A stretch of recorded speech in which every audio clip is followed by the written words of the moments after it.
guys, myself Menka Mittal. Today I am going to introduce you the chapter comparing quantities of class 8th.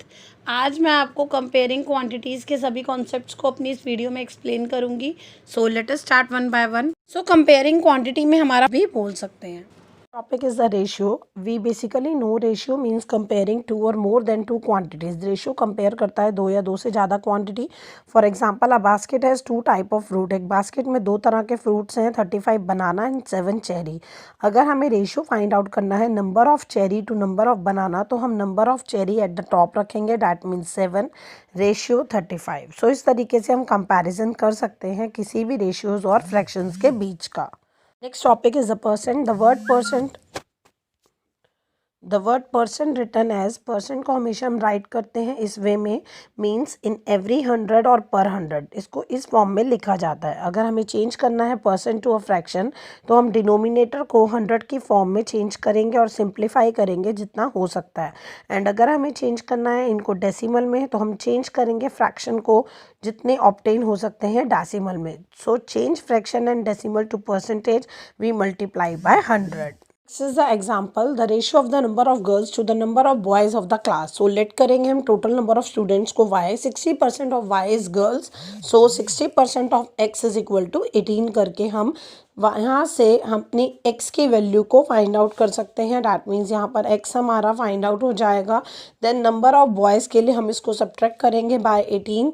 तो यहाँ से हमारे number of boys भी आ जाएंगे. Ratio निकालने के लिए हम number of girls to the number of boys करेंगे. मीन्स नंबर ऑफ गर्ल्स की वैल्यू को एट द टॉप रखेंगे, नंबर ऑफ बॉयज़ की वैल्यू को एट द बॉटम रखेंगे. So we can easily find out its ratio. Next basically मैंने यहाँ पर एग्जांपल लिया है. A picnic is being planned in a school. एक पिकनिक प्लान की गई है स्कूल में क्लास 7 के लिए. Girls are 60% of the total number of students. Total number of students में से गर्ल्स हमारी 60% है और 28 उसका नंबर है. Picnic site is 55 kilometre from the school. Picnic site जो है वो 55 किलोमीटर दूर है स्कूल से. And the transport company is charging at the rate of ₹12 पर किलोमीटर. और हमारी ट्रांसपोर्ट कंपनी चार्ज करेगी 12 पर किलोमीटर के according rate. Total cost of refreshment है 4280 की. एंड सेकेंड पार्ट में हमें ये भी फाइंड आउट करना है that the cost per head if the teacher to teacher also going with the class. So कितनी कॉस्ट पर हेड लगेगी अगर दो टीचर्स भी क्लास के साथ साथ ही चलती हैं. सो बेसिकली यहाँ पर हमें सबसे पहले to find the cost per person. So transportation charge is equal to distance both ways into rate. So यहाँ पर हमारा डिस्टेंस बोथ वेज है 55. So that means 55 into 2. 55 into 2 हम मल्टीप्लाई करेंगे और उसकी मल्टीप्लाई करेंगे अपने रेट से. डैट मीन्स 12 से.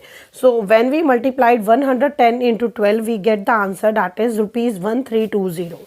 सो टोटल एक्सपेंसेस निकालने के लिए हमें refreshment charge plus transportation charge plus करना होगा. Refreshment charge is already given that is 4280 and transportation charge भी already find out.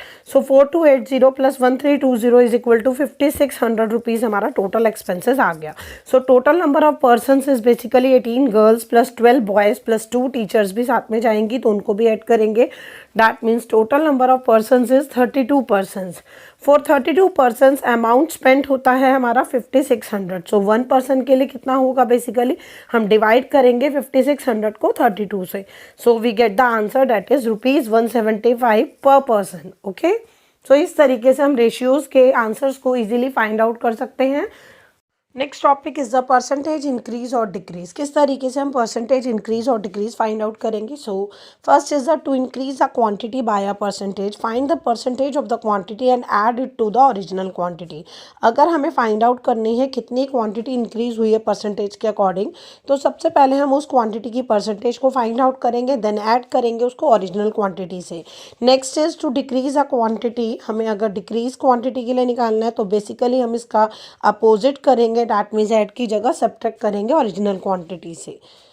Next topic is the discount. So basically discount क्या होता है. Discount is a price reduction offered on the market price. Discount एक price reduction होता है जो offer किया जाता है मार्केट प्राइस पे. Discounts are offered by shopkeepers to attract the customer to buy goods and therefore increase their sales. So discount basically offer करते हैं शॉपकीपर्स ताकि कस्टमर्स अट्रैक्ट हों और ज़्यादा से ज़्यादा गुड्स खरीदें और उनकी सेल्स भी बढ़े. बेसिकली डिस्काउंट को निकाल सकते हैं market price minus selling price से. डिस्काउंट आप देखते हैं जैसे बिग बाजार बाज़ार्स या और बहुत सारी जगहों पर डिस्काउंट लगते हैं, दैट्स वाई, बिकॉज ताकि उनकी सेल्स भी इंक्रीज़ हो और कस्टमर डिस्काउंट के वजह से ज़्यादा अपने गुड्स को लेता है. An example for that, price of a car was rupees 3,27,000. It has increased 10% this year. What is the price now? Car का प्राइस था 3,27,000, ये इंक्रीज़ हुआ है इस साल 10%. तो अब फाइनली लास्ट प्राइस क्या होगा प्राइस कार का? सो यहाँ पर प्राइस ऑफ कार बिफोर हमें दे रखा है 3,27,000. इंक्रीज प्राइस के लिए हम 10% of car price before car price लेंगे. That means 10% of 3,27,000 is equal to 32,700 rupees. So यहाँ पर बेसिकली हमारे प्रेजेंट प्राइस निकालने के लिए old price plus increase amount, कितना इंक्रीज हुआ उसको प्लस करेंगे. डैट मीन्स 3,27,000 पहले का जो प्राइस था उसमें ऐड हुआ है 32,700 which is equal to 3,59,700 of price of current time of the car. So in previous topic हमने डिस्काउंट से रिलेटेड पढ़ा. अब हम पढ़ते हैं discount percentage. Our next topic is discount percentage. So basically discount percentage क्या होता है? Ratio is an expression that compare the quantity relative to each other. Ratio एक एक्सप्रेशन है जो कंपेयर करता है क्वांटिटी एक दूसरे की. When we compare two quantities, जब हम कंपेयर करते हैं two quantities in relation to each other, a comparison is mathematically expressed as a ratio. वो रेशियो में कन्वर्ट हो जाता है. सो परसेंटेज बेसिकली हमने पढ़ी पर 100 और out of 100. Percentage is another way of comparing ratio that compare to 100. Percentage भी एक अच्छा वे है, एक दूसरा तरीका है जिसमें हम रेशियोज को कंपेयर कर सकते हैं. So basically a change in quantity can be positive which means an increase. अगर वो क्वांटिटी जो है वो पॉजिटिव आती है तो डैट मीन्स इंक्रीज है, और नेगेटिव आती है तो इसका मतलब डिक्रीज है. तो इसी तरीके से हमारे जो चेंज हैं वो इंक्रीज परसेंट और डिक्रीज परसेंट दोनों पे ही डिपेंड करते हैं. टॉपिक इज अवर फॉर्मूले विद डिस्काउंट गिवन. इस तरीके से मैंने यहाँ पर एक फॉर्मूले का कॉन्सेप्ट क्रिएट किया है जैसे आपको अच्छे से समझ आए. First is the rate of discount. अगर हमें फाइंड आउट करने हैं, if we have to find out the value of rate of discount, we can easily find out by using that formula which is equal to discount into 100 upon MP. Next one is SP. SP means if we have to find out the selling price, we can easily find out by using the formula that is 100 minus discount percent into MP. MP means market price upon 100. हम सिर्फ 100 minus discount percent के साथ ही divisibility में रखेंगे. Next is we have to find out the market price of the value. That means we have to put up the formula of 100 upon 100 minus discount percent into SP. SP is the selling price here. This is the topic of sales tax, VAT, profit and loss. किस तरीके से हम sales tax value after tax निकाल सकते हैं, profit and loss. So start करते हैं sales tax से. Sales tax is charge by the government on the selling price of an item. Sale tax charge किया जाता है गवर्नमेंट के द्वारा आइटम के सेलिंग प्राइस पर and is included in the bill amount, और इंक्लूड किया जाता है बिल अमाउंट में. Sales tax have been replaced by a new tax called value added tax. Sale tax को रिप्लेस किया गया एक न्यू टैक्स से जिसका नाम है VAT. VAT means value added tax. Next is profit and loss depend on. Profit and loss हमारा depend करता है कॉस्ट प्राइस और सेलिंग प्राइस पे. कॉस्ट प्राइस जितने प्राइस में हम ले रहे हो, selling price is that price जितने प्राइस में हम उसे सेल कर रहे हो. If cost price is less than selling price, अगर कॉस्ट प्राइस लेस देन होता है सेलिंग प्राइस से तो there is a profit, and profit is calculated by subtracting cost price from selling price. Profit को हमेशा कैलकुलेट किया जाता है जब हम सब्ट्रैक्ट करते हैं कॉस्ट प्राइस में से सेलिंग प्राइस को. So profit is equal to SP minus CP. Basically if cost price is greater than selling price, अगर कॉस्ट प्राइस हमारा बड़ा हुआ है सेलिंग प्राइस से, then there is a loss. Loss को कैलकुलेट किया जाता है cost price minus selling price से. So these are the important concepts of comparing quantities chapter. This is the topic of formula base. यहाँ पर मैंने कुछ फॉर्मूले लिए हैं, 5 formulas are there, so you can understand the topic very well. First is the percentage change. If we have to find out the percentage change, we can easily find out by using that formula which is actual change upon original amount into 100. B part is if we have to find the profit percent, we can easily find out by using that profit upon CP. CP is the cost price here into 100. C part is if we have to find out the loss percent, we can easily find out by using that formula which is equal to loss upon CP. CP is the cost price here into 100.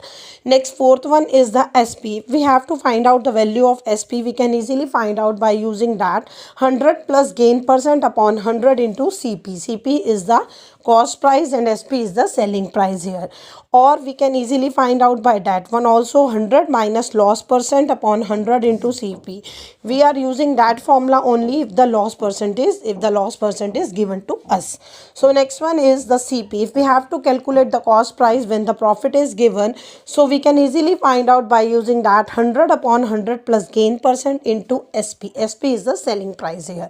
So if we have to given the loss percent here, we can easily find out the CP by using that formula, which is equal to 100 upon 100 minus loss percent into SP. SP is the selling price here. So basically अगर हमें जो given है उससे हमें uncertainty में जो भी formulas find out करने हैं, we can easily find out by using that formulas which I have mentioned in my video में मैंने यहाँ पर एक एग्जाम्पल लिए है VAT का, तो ताकि आपको अच्छे से क्लियर हो. So my example is Ramesh purchased 1 LCD. Ramesh ने एक LCD परचेज की है 12,000 की, इंक्लूड है उसमें टैक्स 10% का. आपको LCD का प्राइस निकालना है before VAT was added. VAT means value added tax was added. So let the price of LCD before adding VAT was Y. हम यहाँ पर लेट करते हैं इसको Y की टर्म में. सो Y plus 10% of Y because it is included in LCD price. Y plus 10% of Y is equal to 12,000. 12,000 is the price of LCD. So Y plus 10% को हम 10% of Y find out करेंगे. So Y plus 10 by 100 into Y is equal to 12,000. Y plus Y by 10 is equal to 12,000. So basically हम LCM से find out करेंगे, तो यहाँ पर हमारी Y की वैल्यू आएगी 10,909 rupees. Because so this is the price before VAT was added na. When VAT was added, the price is 12,000, and before VAT was added the LCD cost is rupees 10,909. So we can easily find out that one because of the formulas.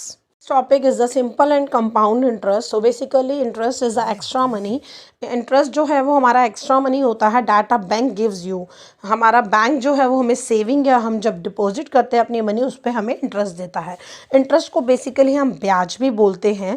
Similarly when you borrow money, जब आप किसी से उधार लेते हैं तो आपको भी इंटरेस्ट पे करना होता है. With simple interest the interest is calculated on the same amount of money in each time period. Simple interest के अकॉर्डिंग इंटरेस्ट कैलकुलेट किया जाता है उसी मनी के अमाउंट पे जो आपने बोरो या जो आपने बैंक को डिपॉजिट या सेविंग के टाइम पे दी है.